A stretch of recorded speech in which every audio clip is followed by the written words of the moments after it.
The so-called Trump bump back on Wall Street. Positive economic news sparking up the Dow Jones Industrials this morning. Here's a live look at the stock exchange right now, where all the major indices are gaining today.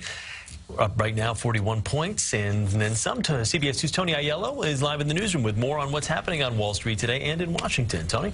Chris, the markets are digesting new data this morning. Economic growth for the last 3 months of 2016 revised upwards, and positive news about jobless claims. The economy relatively on track despite tensions in Washington, D.C. Consumer spending was robust as 2016 ended, and the Commerce Department says a revised look at gross domestic product shows it increased 2.1% for the year.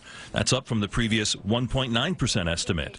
So President Obama can claim the economy was improving at the end of his term, and President Trump can point to economic optimism as his time in office began.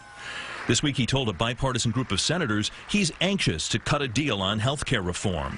Because we've all been promising, Democrat, Republican, we've all been promising that to the American people. So I think a lot of good things are going to happen. Democrats responded with a letter to the president saying, "We respectfully request that you abandon your efforts to repeal the Affordable Care Act." They have a right to put out a letter and draw their lines in the sand, but I think the president's committed to going down the path he is. This morning, President Trump sent a stern warning to Democrats and the conservative Republicans who opposed his health care bill, tweeting, "The Freedom Caucus will hurt the entire Republican agenda if they don't get on the team and fast. We must fight them and Dems in 2018. The focus today will be on the Senate Intelligence Committee, its first public hearing on alleged Russian interference in the election to hurt Clinton and help Trump. This Russian propaganda on steroids was designed to poison the national conversation in America.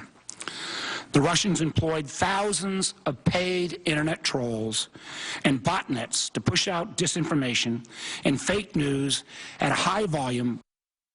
The focus this morning was on Russian disinformation tactics, and one expert testified it continues post-election with Russian-directed social media campaigns targeting House Speaker Paul Ryan over the failure of health care reform.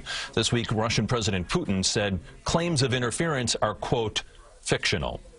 Live in the newsroom, Tony Aiello, CBS 2 News.